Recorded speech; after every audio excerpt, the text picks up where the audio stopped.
Well, good afternoon, everybody.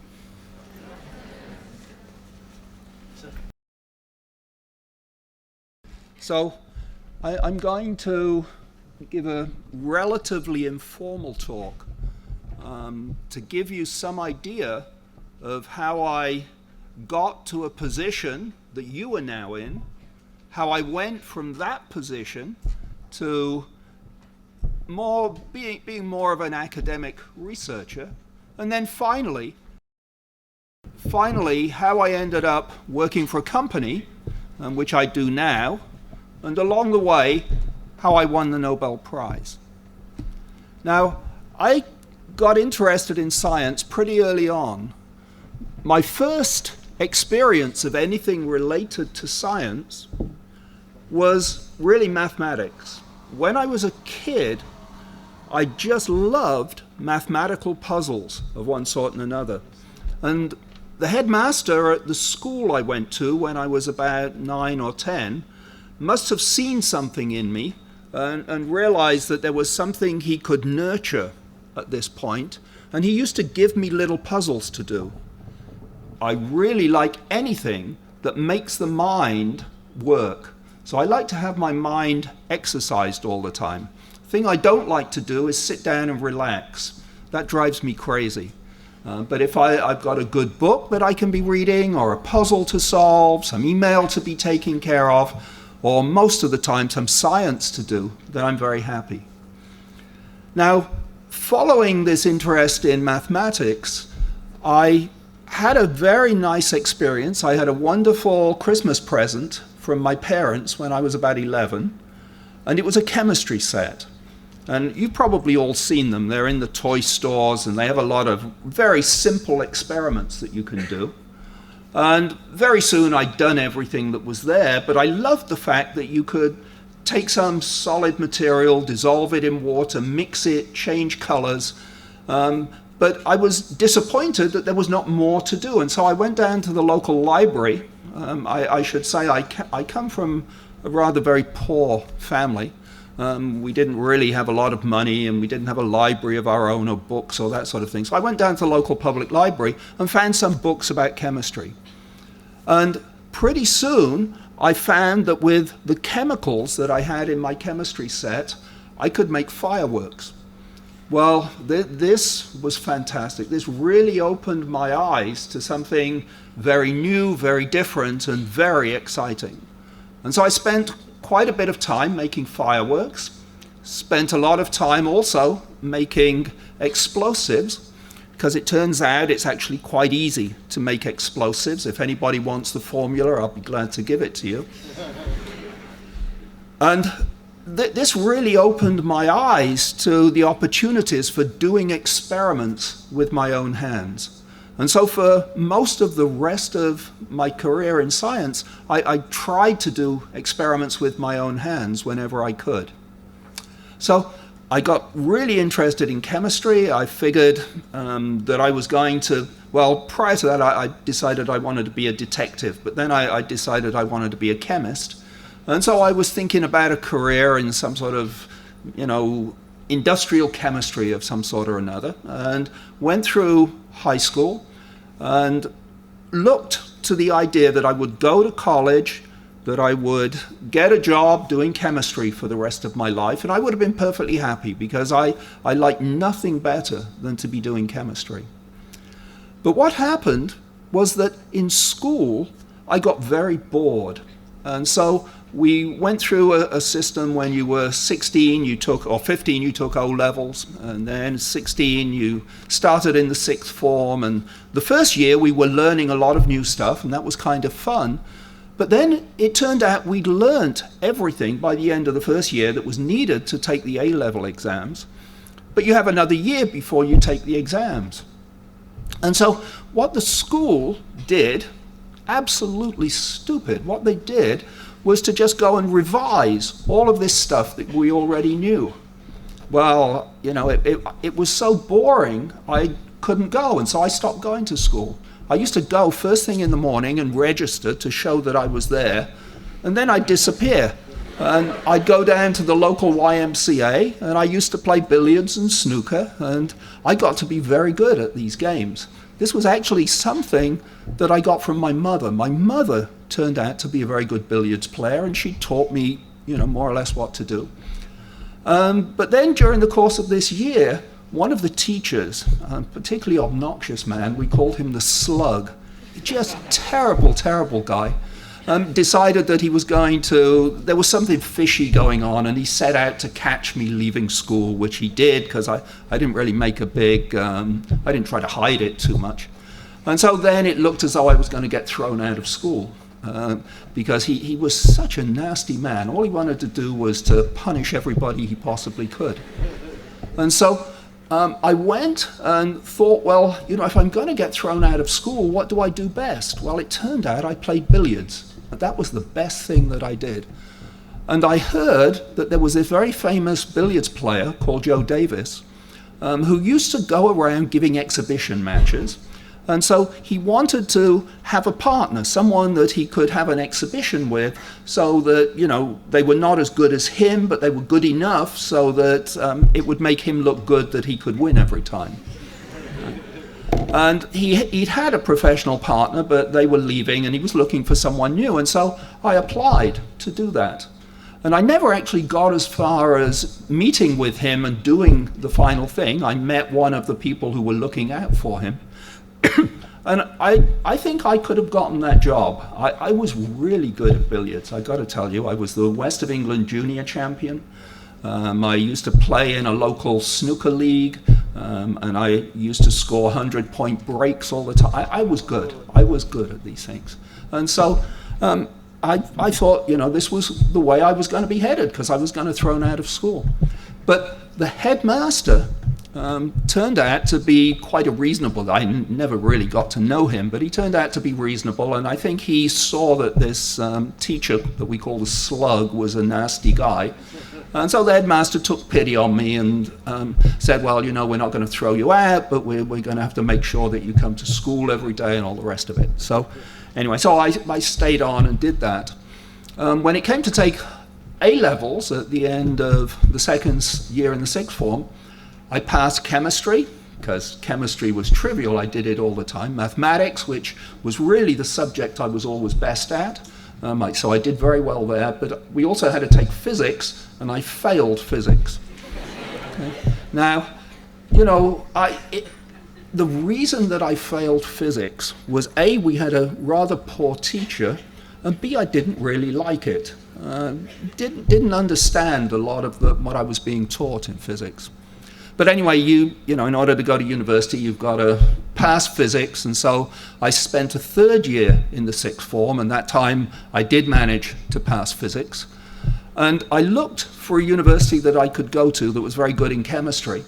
And everybody thinks about England, and you kind of think, well, Oxford and Cambridge are the places you've got to go to, because these are really first-rate universities. But it turned out neither of them had a particularly good chemistry department. And the two best chemistry departments in England, one was at Sheffield University and the other was at Southampton. And so I applied to both of those. Sheffield accepted me. I got a state scholarship to go there, so didn't cost my parents, well, my parents couldn't afford to pay anyway, but this was a time when there was essentially free publication, free education in England. So I went to Sheffield, did an undergraduate degree in chemistry. That was sort of okay. They have they had, I don't know if they still do, they had a very strange system. You would spend the first 2 years learning chemistry and doing all the things you had to do, and then you would take something called Part 1 of your graduation exam. And this was the idea that it would sort of give you some idea of whether or not you were going to do well when it came to the finals. And of course, they sort of tried to make sure that if you did a little bit better, you would do well. And so I got a 2-1, an upper class second, but not a first class degree in chemistry. And something interesting happened. I went and talked to my tutor, the guy who was sort of in charge of making sure that I was educated properly. And he said, well, you were so close to getting a first-class honors degree that if you just worked a little bit harder, you will sail through it when it comes to the finals. And it turned out I had done almost nothing for these Part 1 exams. I mean, the thing I discovered in Sheffield was how to play bridge. I love bridge. Bridge is a wonderful game. And so I spent much more time playing bridge than I did doing all of this scholastic stuff. And I thought, well, you know, it'd be really nice. It would make my parents very proud of me if I got a first-class degree, and I'd probably feel pretty good myself. And so this third year as an undergraduate, I worked really hard. I just did everything. I read everything. Come to the exam, I'm fully prepared. I do the exam, and I get an upper-class second. So I learned something valuable there, that it's really not what you do by way of sort of rote learning, trying to memorize stuff and get it all down so that you can regurgitate it when you're asked. It's what you understand about all the stuff that you've been learning. That's what's important. This idea that you've got to memorize this and this and this and this and then just, you know, repeat it all when the exam comes. That really is not a way to educate anybody. The way you educate people is by setting them problems to solve and giving them all the tools to solve that problem. And so what I would do these days, you know, Google is such a fantastic tool. I would say that anybody who has to take an exam should be allowed to take a computer with them, and they should be expected to use Google if that was going to help them.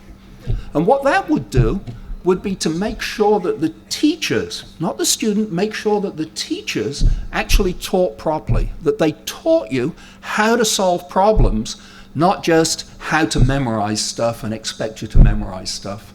Because this memory stuff is no good. I don't have a particularly good memory, but I mean, I've seen it in other people. Almost everybody who just goes and memorizes everything so that they can get A's all the time, they turn out mostly to be uninteresting people. They don't have a lot of fun. They spend all their time, you know, doing homework and memorizing rubbish and so on. It's the people who really know how to solve problems, know how to take all this stuff that they learn in school and apply it to a particular problem. And so if you have exams that test whether or not you've learned how to solve problems, these are much more interesting, and they tell you much more about whether students are good or not. And I have to say that on the whole, when I come to ask people to come and work for me, and I'm trying to select people to work for me, I'm a little bit prejudiced against these people who show up and have all A's or have first-class honors degree and so on, because my experience has been, for the most part, it is this second grade of person, the person who had a more interesting life, didn't spend every hour of the day just memorizing stuff. These are the people who really go on. They become the entrepreneurs of tomorrow. They become the people who are really productive, who are creative, who have new ideas. They want to do new things. You've probably all heard about Bill Gates, yeah? You know about Bill Gates, head of Microsoft? He dropped out of college. Okay? Many of the people who you look at who have done really well in life are people who were not A students. They weren't the very best students. So that was very interesting for me. I had a good time at university. I met my first wife there. We got married at the end of my first degree. I went on and did a PhD in organic chemistry. I was given a piece of wood that had come from a tree in Brazil and asked to find out what was in it. That was fun. I thought this was a great project because I figured I'd have to go to Brazil, that they'd pay me to go to Brazil and sort of, you know, see where this tree was growing. It turned out that didn't happen. I have been to Brazil, but it was much, much later. But anyway, it was fun. And what was the most fun about this entire experience was that the professor that I was working for, I never really spent a lot of time with him, but he had a postdoc, a Japanese postdoc, who really taught me how to do chemistry and how to do science. And he was one of these people who you would go to and you'd say, well, you know, I want to do this, or I want to do that, I want to do the other. And he would tell you what you had to do, but by the time you'd done it, you knew why you were doing it. And this is really the key thing. You know, anybody can come and tell you, oh, do this, do that, do the other.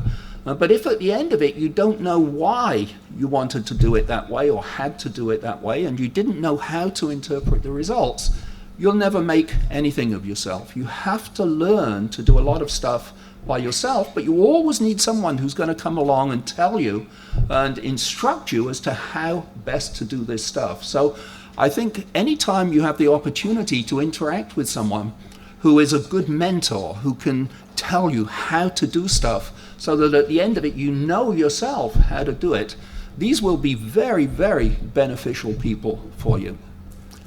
I want to share one other story that dates actually back to the time before I went to university, but paid off when I did go to university.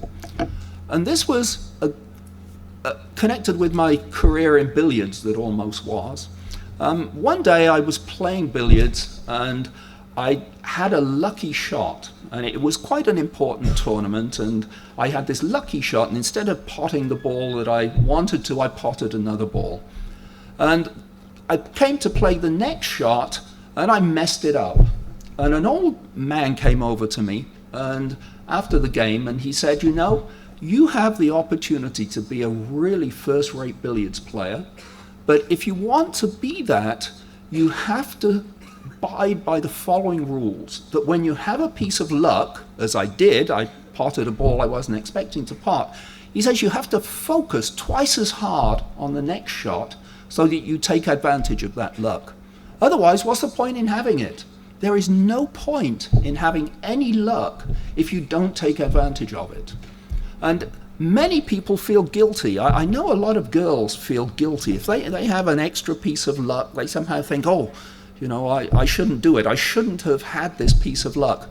Believe me, everybody has luck. There is no one in this room who does not have a lucky break from time to time. And if you don't take advantage of it when it comes, then frankly, you're a fool. You have to take advantage of the luck when it comes.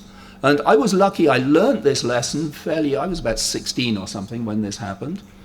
And I got to be good at billiards and I played better as a result of that. And I say this paid off when I went to university, because when I first arrived, I went down to check out where the billiard table was, and with some of my friends, and we went and we looked, and there was this student. He was a third-year student, and he was a shark. All he did, he would go and grab some of the young freshmen, people like yourselves, and he'd say, oh, let's have a game of billiards. And he would lose one or two, and then they'd start betting. And of course, you know, when the stakes got up, then he would just wipe the floor with the person he was playing with. And it was so obvious what he was doing, but people fell for it all the time. And my friends heard that I was reasonably good at billiards, and so they persuaded me that I should take him on, which I did. And then we came to the big bet game, and I beat him. And that gave me more satisfaction, and it gave my friends a tremendous amount of satisfaction. And so this lucky break that happened to me when I was playing billiards at age 16 paid off later. And I think this is also something you should bear in mind. You never know when something lucky happens to you. Maybe you meet someone who in a few years' time will be in a position to help you to do something. You just never know when this lucky break is going to come. But when it does come, make the most of it. I've been incredibly lucky in my life. And in fact, I don't think you will find any Nobel laureate who will tell you, well, you know, they were so damn smart that they knew they were going to win the prize. That's not how it goes. What happens is you do the very best research that you can, and if you're lucky, you make a big discovery. And sometimes the discovery is big enough that you win a small prize, but sometimes it is so enormous that you win a Nobel Prize. And that's happened to me, that's what happened to me, but it happens to almost everybody who wins a Nobel Prize. It's a terrific amount of luck. They happen to be doing good research and they were able to take advantage of it when it happened, but nevertheless, you usually don't make discoveries that are important by going to look for them, because it's the unexpected that turns out to be the big discovery. And so this is another lesson that I would pass on to everybody, is that it is actually good to fail from time to time. I love doing experiments, but I like it when they fail. Because when they don't work, there's usually just two reasons. One reason is that you screwed up. You know, you mixed the wrong stuff in the tube, or you dropped the tube, or you spat in it, or you did something silly. But then you can go back and do it again and hopefully be a little more careful the next time. But every so often, you do an experiment and it fails. And you did everything perfectly, but it still fails. And that means that nature is telling you something, that the basis upon which you designed the experiment is wrong. Something that we thought we knew about nature is not correct. And this experiment shows it's not correct, and so then you follow the result, find out why you made the mistake in thinking nature was thinking one way and it actually went the other, and this is when the discoveries come. So I love it when students come to me and say, you know, I did this experiment, I did it 3 times, it didn't work, and you know, I'll often say, well, let me do it and show you how to do it, and then I do it and I get the same result, and then you know that you really have something that's worth doing. And so failure is a good thing. Don't ever feel that because you failed that you are a failure. Okay? With any luck at all, things fail because your presuppositions about how things work really were incorrect. And so you go and you begin to make the discovery. So failure is a good thing. I think there are very few people who've ever started a business, for example, who got it right the first time around. Most of the time they try, they make a business, you fail. But the thing is, you learn. Every time you fail, you learn. And so failure is a good thing. Don't think you've got to get A's all the time and be perfect and so on. It's okay to be human and to be a little bit flawed and not make the right decisions. Now, I left the story. I did my PhD, and I was talking about this Japanese postdoc who really taught me how to do research. And the thing that was lucky, first of all, was that, you know, I got put in his lab, but it turned out that the particular problem I was working on had a very interesting chemical compound in it that meant that by the end of my first year of doing my PhD, I had all the results I needed for my thesis. I could have written it then and gone, except in England they don't let you do that. You've got to be there for 3 years. And so during the second year, I tried to do some sort of what I thought might be more interesting experiments. But what I really spent a lot of time doing was reading in the library. I went off to the university library and read about all sorts of stuff. And I came across a book. Well, I first came across a journal called the Journal of Molecular Biology, which I had no idea what that was. And then I found this book by a Nobel Prize winner called John Kendrew, who got the prize for solving one of the first crystal structures of a protein. And this was the time when he did this, when molecular biology was really being defined as a subject. And so this book was a short history of the origins of molecular biology. By the time I'd finished that book, I knew this was what I wanted to do. There was just no doubt in my mind at all that I wanted to be a molecular biologist. And so I would say this, I'd gone through, I started off, I wanted to be a detective, then I wanted to be an organic chemist, billiards player along the way, but then I switched and I wanted to be a molecular biologist. So this is another lesson. It's fine to change. Get to be 20, 21, 25, 30, and you suddenly discover something that you say, gosh, this is what I want to do with my life. That can happen. You should do it. Follow your heart. If you find something that you think you can be really passionate about, do it. And I guarantee if you're even halfway smart, you will be able to make a career of it. You'll be able to make enough money to live. And you will go to work on a Monday morning and you'll say, terrific, you know, I got to go to work again. And the weekend will come and you say, what am I going to do this weekend until it's time to go to work again? These are the people who are the happiest people. Don't worry whether you make a lot of money or not. Money never brings happiness. It's being a sense of satisfaction at what you do, at your job, being able to help the community, being able to help your family. These are the things that are really worth pursuing. So that is something else. So I wanted to be a molecular biologist. I applied to a few labs. Most of them turned me down and said they didn't want me. But I found one guy who was in Wisconsin who I'd heard give a lecture, and I applied to him. He said, sure, I'll take you. And he was in Wisconsin, and about 2 months before I was scheduled to go, he sent me a letter, and he said, look, can you delay coming because I'm just about to move to Harvard. He'd just been offered a tenured professorship at Harvard. And so instead of going to Wisconsin, which is a bit of a backwoods, I ended up going to Harvard, quite by chance. You know, another incredibly lucky break. And that turned out to be an amazing experience. I had a great time there. And one of the reasons I had a great time was that I worked in the lab of someone who was not what I would call a mainstream Harvard guy. You know, most of these guys who go to Harvard, they think they're very special. They think they're much more special than the rest of us.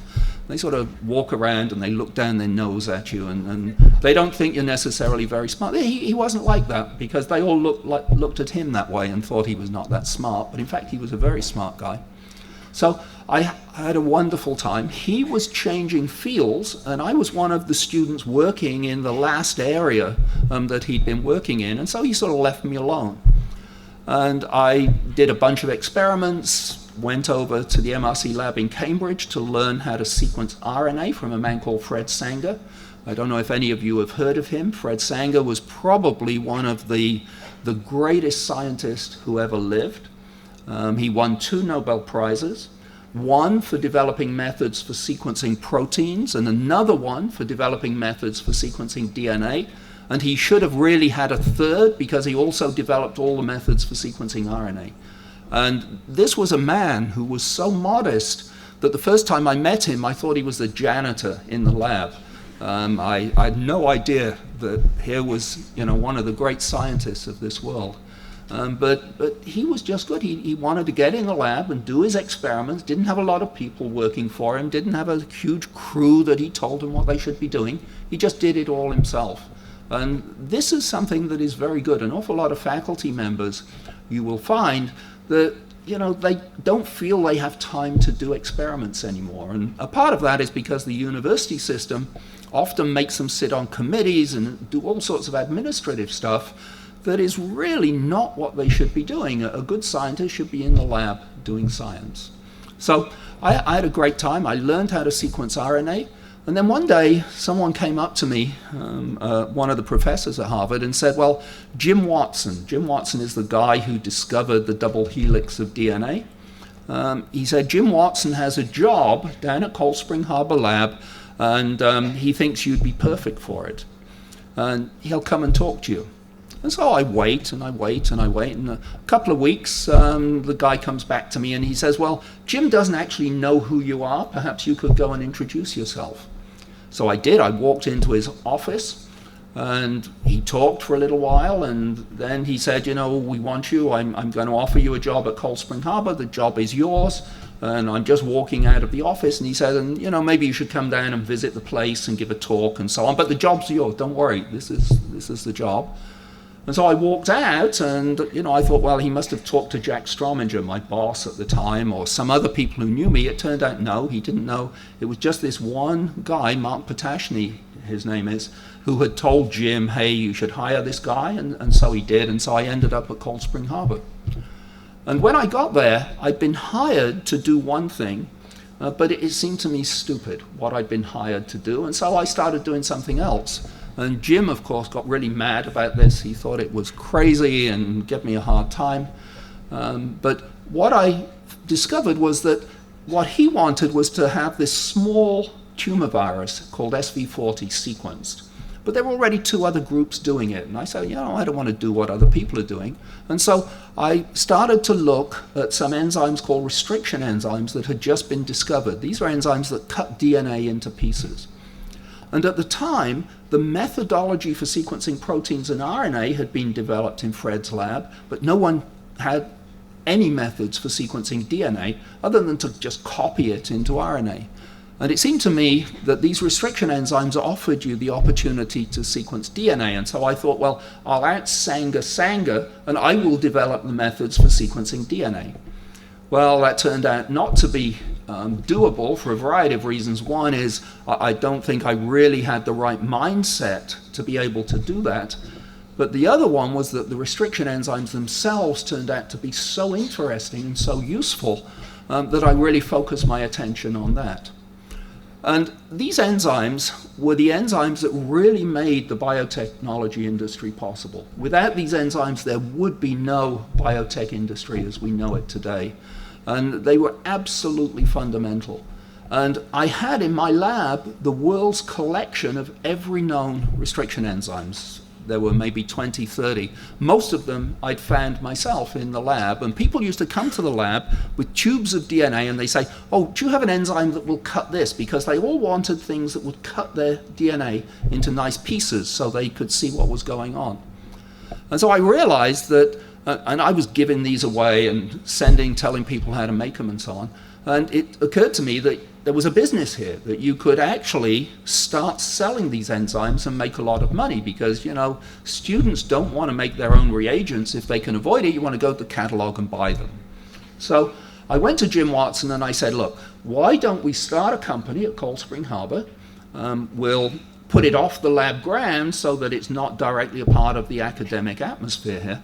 But we'll make these enzymes. They'll have the Cold Spring Harbor brand name, which is a wonderful brand to have. And then we'll take the profits and pour them back into research at Cold Spring Harbor. So in this way, we can make some money and then put the profits into research.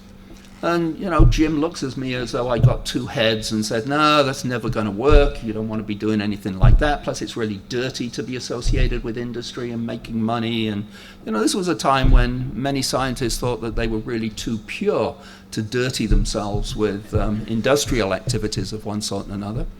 So I said, okay. And so I looked for somebody else who would do it. And I found a man in Boston who had already started a small company. His name is Don Combe. And the company is called New England Biolabs. And I told him what I had, and he said, oh, come up, let's talk. And, you know, it was immediately obvious that there was a really good business to be gotten out of this. He offered me a partnership in the business. But, you know, I'd just been at Cold Spring Harbor for a couple of years, and I was much more interested in doing academic work than actually leaving and going and doing a company. And so I said, no, I don't want to be a partner, but I'll be your chief consultant. And so that was the arrangement that we had from 1975 until 1992 when I moved up to Biolabs permanently. But it worked out to be really, really a good thing. Because I would go to him and I'd say, oh, I think you should make this enzyme and this one because I know people will buy them. Our first catalog was just a sheet of paper with the names of the enzymes and the cost on it. And I provided an address list of all the people who'd come to my lab in order to cut up their DNA with my set of restriction enzymes. In the first year, in 1975, we made $200,000 selling these enzymes. And that was with Don Combe, his wife, and one technician. This was New England Biolabs. I was their fourth employee. And so this was a way, and it was not a venture capital thing or anything. He just put a little of his own money, set up a makeshift lab in a basement, and was pretty soon making good money. And we've just gone on and on. We've never had a year when we've not been profitable. We only had 1 year when we didn't make more profit than the year before, and that was in 2001. When 9/11 happened, and there was a month when we couldn't ship anything, and so we lost a month's worth of business as a result of that. But other than that, we've grown every year. We now do, maybe $120, $130 million of business every year. We're a 500-person company. Of those 500 people, 100 are doing research supported by the profits from the company. And so here we have a different kind of company, a different kind of business going, where the profits from our business don't go to buy yachts and houses and fancy cars, and Don Combe doesn't sit and count the dollars at the end of the day. He invests it back in research. We support research that supports the products that we sell, so we do a lot of basic research into things that we sell. We also do some purely humanitarian kind of stuff. We've had a project now on filariasis. Some of you may have heard of filariasis. This is a rather nasty disease It's caused by a worm. There's something like 3 to 400 million people infected by it. And we've been working on it for 30 years now. We've actually spent more money on this disease than the National Institutes of Health or any other major research institute. And a few years ago, we had a breakthrough. We discovered that this worm actually had living in it a little bacterium, an endosymbiotic bacterium called Wolbachia. Turns out if you can kill that bacterium, you kill the worm. And so now we're working with a couple of drug companies to try and find a drug that will do that, that will hopefully eliminate the disease eventually. But so, this was something we did because we've always been very environmentally conscious. We're conscious of the fact that the third world exists. We want to help people. We've had a number of scientists from third world countries come to biolabs. We train them, we send them back. We've given them a grant in order to set up a molecular biology lab back in their country of origin. We've done this in Cameroon, we've done it in Indonesia, we've done it in Uganda, we've done it in Nicaragua. And so we try to give back to society whenever we can. It's a different kind of business model. So I stayed at Cold Spring Harbor. The whole thing with biolabs was all on the side. And Jim Watson kept coming down and saying, all these restriction enzymes, why do you want to work on them? Why don't you do something more interesting? Well, we'd actually already started doing something that was a little different. We'd been using them in order to study adenovirus DNA. So adenoviruses are viruses that are very common. You've almost all been infected with an adenovirus when you were a baby. The symptoms are like those of a common cold. And your mother takes you and holds you and gives you lots of loving care, and within a few days you get over it, and then you have antibodies against this virus and you never have another infection with it. But it turns out it grows really well in the lab. Terrific experimental subject in the lab.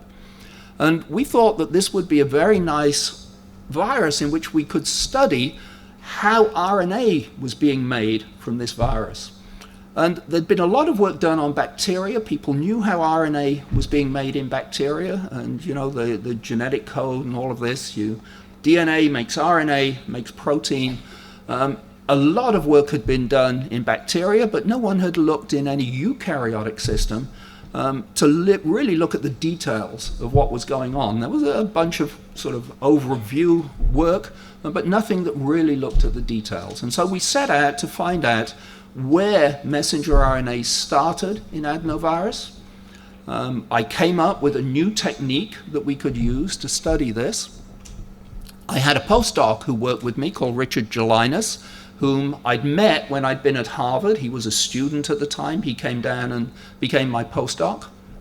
And so he did this experiment that I devised, and I'd sort of drawn up on the blackboard what the answer should look like. And there should have been about 20 spots on the way we were looking at everything. And he did the experiment, there was only one. And so, in typical fashion, I said, well, Richard, you screwed up, you better go back, do it again, let's get the thing done properly. And so he went back, did it again, and got exactly the same result. Now, he was a fairly careful guy, but I still didn't quite trust it. And so I said, look, let me do it, I'll show you how to do it. And I did the same experiment and got the same result. And at this point, we knew that there was a big discovery to be made. We didn't know what it was, but it was clear that this virus and probably all higher organisms were making RNA in a way that was different from the way that bacteria were making it and the way that everybody knew about. And it took us about a year after a whole series of experiments before we finally hit on the experiment that would really prove it to the world. We had been talking on a Saturday morning in the office, and we kind of got into this habit. Once a week, on a Saturday, we would talk about why last week's experiments didn't work the way we wanted, and we were going to do a much better one the next week. And so he came up with this very convoluted way of doing things, and all of a sudden it struck me what the experiment should be. And so I said, sit down, and I drew up on the blackboard this experiment we should do, and he looks and he says, well, yeah, it might work, looks okay. The only problem was that the experiment required electron microscopy. Electron microscopy is a way of looking at individual molecules. Neither of us were electron microscopists, but fortunately there was a married couple who were just down the hall who were absolutely first-rate electron microscopists. And so we went down and talked to them and said, you know, we have this idea for this experiment, would you do it for us? And they looked at it and they said, well, you know, it might work, and sure, if you make the reagents, we'll do the experiment. So Richard worked over the weekend, made the reagents. By Tuesday, we were ready to do the experiment. And I had drawn a picture on the blackboard of what the result in the electron microscope should look like. And sure enough, the very first molecule they saw looked exactly like this. And at this point, we knew that the big discovery was there. And we had a pretty good idea of what it was and what it meant. And I can tell you, later that day, people were already talking about Nobel Prizes. And the main reason for that was that it really changed the way that you had to think about transcription, about the way in which you made RNA and proteins in higher organisms. And so, you know, it was unbelievably exciting. We probably had a week of just going around telling everybody how we'd done this experiment, how great it was, and it was. And, you know, this is one of the good things about science. You make a discovery. It may only be a tiny one, but it feels so good to be the person who saw this for the first time. No one had ever seen this before, and all of a sudden you've seen it, and so it's so nice to go around and tell everybody about it. And when it's a big discovery like this, well, of course, it's even better. So that happened in 1977. So this was 5 years after I'd been at Cold Spring Harbor, and it was a massive discovery. And everybody, in typical scientific fashion, tried to claim that they had actually done it first, but that was a little bit difficult because no one had even hypothesized that this was possible. But you know, scientists are scientists, are human. And so time went on, and so I stayed down at Cold Spring Harbor. We did a lot of work to follow through on this, but we never really managed to find a particularly good follow-through, partly because the first round of experiments all had to be electron microscopy. We couldn't do those. We tried to do some biochemistry in vitro and picked the wrong system to do it in, so that didn't work. But all the time, I still had all this restriction enzyme work going, and in fact, that's one of the things that I really do today. So one of the things we did, we sequenced adenovirus DNA. This was the second longest sequence that was ever done. And that led into something very interesting, and that was that we got interested in computers. Because it turns out in order to sequence DNA, it's like doing a jigsaw. What you do is you get little bits of sequence, and then you have to put them all together. You've got to find out how they overlap so they all fit together so you can make the long sequence. And we were one of two groups that wrote the very first computer code in order to put these sequences together. The other group worked with Fred Sanger over in the MRC lab in Cambridge, but I think we actually had a slightly better program than he did. But you know, I'm not at all prejudiced, of course, you understand. So that was a good thing. And actually, I've been involved with computers and bioinformatics and trying to interpret DNA sequences ever since. And it is not only fascinating, but it's becoming a key discipline. Because what has happened now is that we found these fabulous ways to sequence DNA. We can, you know, the Human Genome Project, of which I was a part, took an awful lot of time, a lot of money to get a sequence. Nowadays, we can do that in a matter of days. It doesn't take years, and it doesn't take a big team. You can do it in a day. I can get a bacterial sequence for a little bacterium, the DNA. It takes maybe 12 hours, and I've got the sequence. But the problem is we're getting all this sequence, but we don't know what it means. And in order to figure out what it means, you have to be able to take a computer program, look at all the sequence, and then make predictions about what everything is doing. And this is a huge bottleneck at the moment, and it's something that we do. Wow, that was exciting. Something that we, maybe that was one of my firecrackers. Huh? So it's something we don't do very well at the moment, and I'm actually very interested in trying to develop better methods to do that. But if we don't do that, we're never going to understand biology, because everything we're going to know about biology is going to come from DNA sequence. People are already going and sequencing everything you can imagine. You look outside, everybody is sequencing everything, but we can't interpret it. And so, you know, in some sense, it's a bit silly just to keep sequencing if we can't interpret it.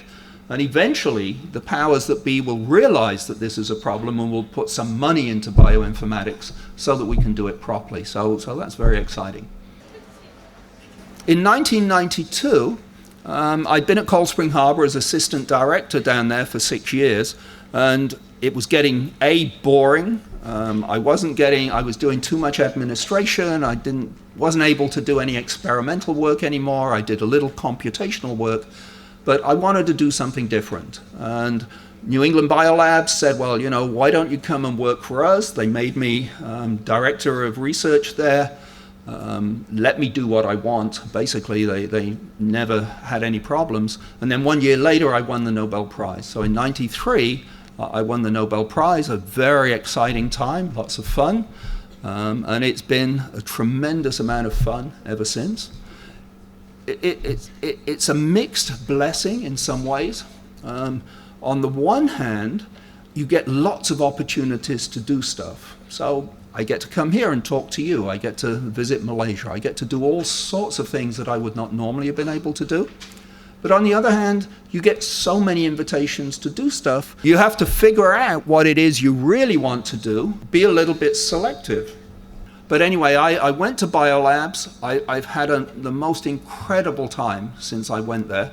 They've been far more supportive of what I wanted to do than the people at Cold Spring Harbor ever were. They let me do what I want. They pay for the research that I want to do. And we've generally had a really good time.